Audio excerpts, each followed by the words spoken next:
आप सभी का स्वागत है फिर से मेरे YouTube चैनल पर। आज की इस वीडियो में हम बात करने वाले हैं लज्जा और ग्लानि के बारे में। तो आचार्य रामचंद्र शुक्ल जी का ये एक निबंध है जिसके बारे में आज हम जानेंगे। तो इस वीडियो में आप जानने वाले हो कि लज्जा और ग्लानि ये दोनों क्या है। इसको बिल्कुल अच्छे से आप समझ जाओगे इस वीडियो को देखने के बाद।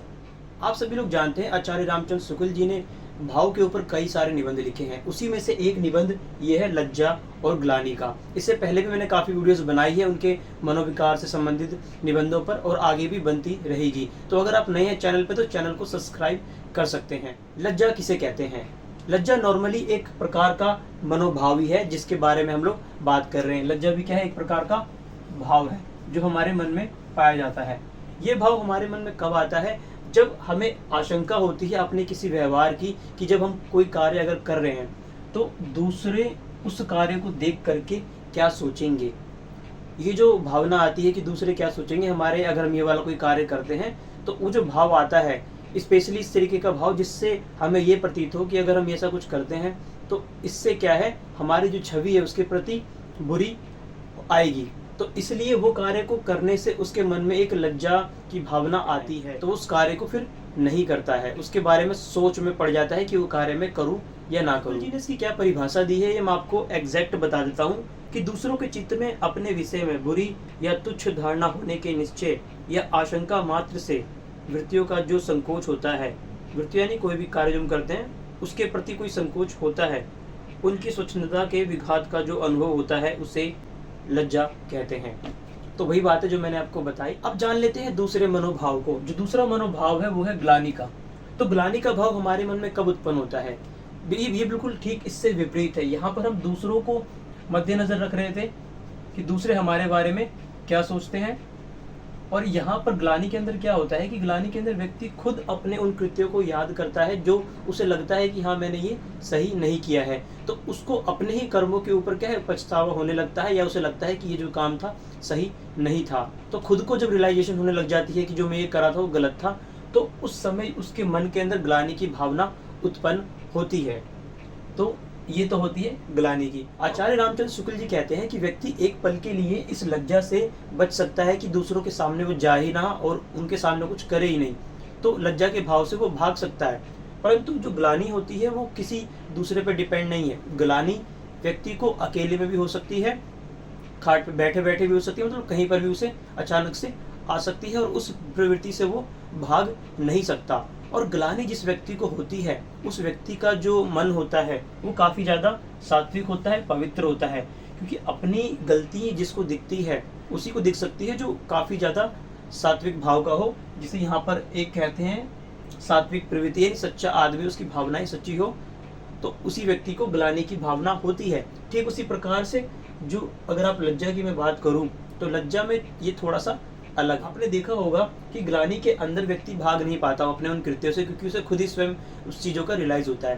परंतु दूसरी ओर जो लज्जा से व्यक्ति की दूसरों के बारे में कुछ धारणा ना बनाए, इसलिए उनसे भाग तो सकता है, परंतु ये जो भागने की जो प्रक्रिया है इससे क्या है, जो सोल्यूशन है वो सॉल्व नहीं होती। समस्या जो समस्या इसके पास है उसकी कोई समाधान नहीं होता। वो एक तरीके से अपनी उस प्रॉब्लम से वो भाग रहा है, और इससे जो उसके अंदर का मतलब जो उसकी बुराइयां हैं उसे वो एक्सेप्ट नहीं कर पा रहा।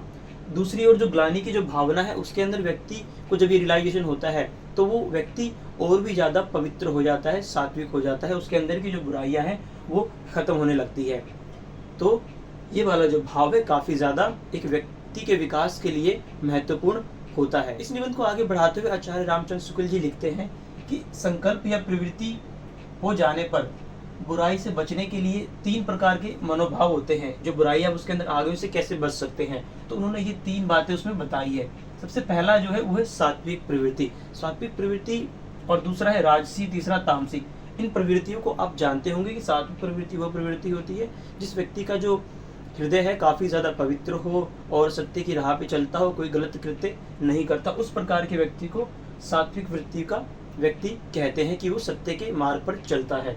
तो ऐसे व्यक्ति को ऐसे व्यक्ति की जो बुराई है कैसे दूर होती है, वो ग्लानि की भावना से दूर हो जाती है। जैसा कि मैंने आपको भी बताया था कि ग्लानि की भावना उसी व्यक्ति के अंदर उत्पन्न होती है जिस व्यक्ति का हृदय सात्विक हो, सत्य की राह पर चलने वाला व्यक्ति हो। तो उसे अपने इस ग्लानि की जो भावना से है अपने आप को क्या है, इन बुराइयों से अपने आप को मुक्त कर लेता है। बात कर लेते हैं दूसरे जो कि है राजसी प्रवृत्ति के लोग। तो राजसी प्रवृत्ति के लोग इन बुराइयों से किस प्रकार से दूर होते हैं। उनके अंदर जो इन बुराइयों को खत्म करने के लिए जो भाव आता है वो है लज्जा का भाव आता है। तो दूसरे इनके बारे में क्या सोचेंगे अगर ये ऐसा करते हैं, तो इस डर से, इस भय से वो क्या है, अपनी इन बुराइयों से दूर रहते हैं। वो उस कार्य को फिर नहीं करते हैं डर के मारे कि उनकी जो छवि है बाहर खराब हो जाएगी। तो ये राजसी प्रवृत्ति के लोग हैं। जबकि सात्विक प्रवृत्ति के लोगों को पहले ही ये रियलाइज हो जाता है कि ये चीज गलत है, इसे नहीं करना चाहिए। बल्कि यहाँ पर क्या है, ऐसा नहीं होता है। ये दूसरों पर डिपेंड रहता है कि उनको अगर ऐसा लगता है, इनकी नज़र में वो कार्य जो इच्छा इनके मन में आई है करने के लिए वो ठीक है, परंतु दूसरों को बुरा लगेगा इसलिए वो नहीं करते। तो ये है राजसी वाले। और तीसरी प्रवृत्ति जो है वो तामसिक प्रवृत्ति, जो इनसे भी थोड़े से एक कदम आगे हैं इन बुरे कार्य को करने के लिए। तो इनको उन बुरे कार्य को करने से रोकने वाला जो भाव है वो है भय का, कि इन्हें डर रहता है कि अगर मैं ये वाला कार्य करूँगा तो ऐसा करने से मुझे जो इसका जो परिणाम मिलेगा वो बहुत ही बुरा होगा, जिसे उस परिणाम से उसे डर लगता है और वो उस परिणाम को नहीं चाहता। तो इसलिए उन कार्य को करने से अपने आप को रोक लेता है। अगर आप एक बात और पाए, इस लज्जा के अंदर जो मैंने आपको भाव बताया, इसके अंदर का जो भाव है वो भय ही है। यहाँ पर भी क्या है, भय ही छुपा है। क्योंकि आप देख पा रहे होंगे कि अगर ये कोई कार्य करना चाहता है और वो रुक किस लिए जाता है, लज्जा की वजह से। मतलब उसे डर लगता है कि लोग उसके बारे में क्या सोचेंगे। इसका मतलब यह भी देख पा रहे होंगे कि उस कार्य को वो करना तो चाहता है, उसकी नज़र में वो कार्य गलत नहीं है। वो गलत केवल इसलिए उसे लग रहा है क्योंकि दूसरे बुरा सोचेंगे उसके बारे में। तो दूसरे उस कार्य को देख करके बुरा ना समझे उसके बारे में और बुरी धारणा ना बना ले, या फिर यही जो दूसरों का डर है उसके मन में कि दूसरे मेरे बारे में कैसा सोचेंगे। तो जो मेन जो कारण है वो भय का ही होता है यहाँ पर भी। तो ये आपको ध्यान रखना है। बुराई से बचने के लिए 3 प्रकार के मनोविकार मैंने आपको बता दिए। अब इसके बाद चलता हूँ, मैं आपको लेके चलता हूँ थोड़ा सा और आगे, वो है संकोच के अंदर। तो जो ये भावना लज्जा के अंदर ही ये जो संकोच का एक भाव हमें देखने को मिलता है कि कोई कार्य अगर हम नहीं करना चाह रहे, हमारे अंदर संकोच आता है। संकोच प्रतिबंध, हम अपने आप को बांध लेते हैं कि कार्य हम नहीं करेंगे क्योंकि इसका जो इम्पैक्ट है हमारे लिए शुभ नहीं होगा, गलत पड़ सकता है। तो ये 2 प्रकार के आपको देख पाएंगे कि 2 प्रकार से व्यक्ति अपने आप को रोकता है। सबसे पहला होता है विवेचनात्मक या प्रयत्न साध्य, जिसमें वो बुद्धि का उपयोग करता है और कहता है कि नहीं, ये जो कार्य है ये गलत है, मुझे नहीं करना चाहिए। सोच विचार करता है वो उसके बारे में, सिचुएशन के बारे में। दूसरा है मन प्रवृत्त्यात्मक, यानी कि जो व्यक्ति के मन से निकले कि ये कार्य बुरा है, इसे नहीं करना चाहिए, या फिर ये काम मुझे नहीं करना चाहिए, जो मन से आए। तो असली जो भाव होता है, सच्चा भाव, वो ये दूसरा वाला ही है जो अंदर से आए कि ऐसा कार्य नहीं करना चाहिए। जैसे कि किसी व्यक्ति के अंदर आता है कि अगर कोई बड़ा कुछ बोल रहा है तो उसकी बातों को सुना जाए, उनका डायरेक्ट विरोध ना करे। तो इस प्रकार का भाव ही सच्चा भाव माना जाता है। जबकि ऊपर वाला जो है तो प्रयत्न करके रोकता है जबरदस्ती कि नहीं, मेरा जो इम्पैक्ट है लोगों के प्रति गलत पड़ेगा, मेरे इस अगर मैं ऐसा कुछ करता हूँ तो लोग मेरे बारे में बुरा सोचेंगे। वो हो गया प्रयत्न करके रोकना। और ये वाला जो भाव मैंने बताया खुद स्वयं को रोकता है। तो ये वाला आप लज्जा से इसे कनेक्ट करके देख पा रहे होंगे। आचार्य रामचंद्र शुक्ल जी आप लोगों से लज्जा और ग्लानि ये जो निबंध लिख रहे हैं, इन्होंने क्यों लिखा है, इसके पीछे पर्पस क्या है, तो वो क्या मतलब क्यों ये लिख रहे हैं, क्या बताना चाह रहे हैं, जो इनका उद्देश्य है। तो अपना उद्देश्य वो बाद में क्लियर करते हैं कि ये जो भाव है ग्लानि के, लज्जा के, ग्लानि का भाव तो व्यक्ति को पवित्र बनाता है और उसके जो व्यक्तित्व है उसको निखारता है, उसको ज़्यादा बढ़ावा देता है, उसकी जो कमजोरियां होती है उसको दूर करता है। और जो संकोच का भाव है, संकोच का भाव जिसे मैं लज्जा के अंदर रखा है, तो लज्जा का जो भाव व्यक्ति के अंदर है वो समाज को एक बैलेंस्ड रखता है। कि अगर व्यक्ति के अंदर लज्जा का भाव ना हो तो आप सोच पाएंगे कि वो बिल्कुल स्वतंत्र महसूस करने लगेगा और उसके मन में जो आएगा वो सब करेगा। चाहे वो बड़ों का अनादर करना हो या फिर कोई अगर गेस्ट हमारे घर पर आते हैं तो उनके अंदर देखते हो संकोच का भाव रहता है। वो कुछ भी चीज़ अगर उन्हें चाहिए होती हो तो वो बिल्कुल खुलेआम इतना नहीं मांगते। सोचिए अगर लज्जा का भाव ना हो तो अपनी डिमांडें कितनी रखने लगे कि मेरे लिए ये लाओ, वो लाओ, ये करो, वो करो, तो जो व्यवस्था है वो बिगड़ने लगेगी। आप देख पा रहे होंगे लज्जा का जो ये भाव है बहुत ही ज़्यादा इम्पॉर्टेंट है।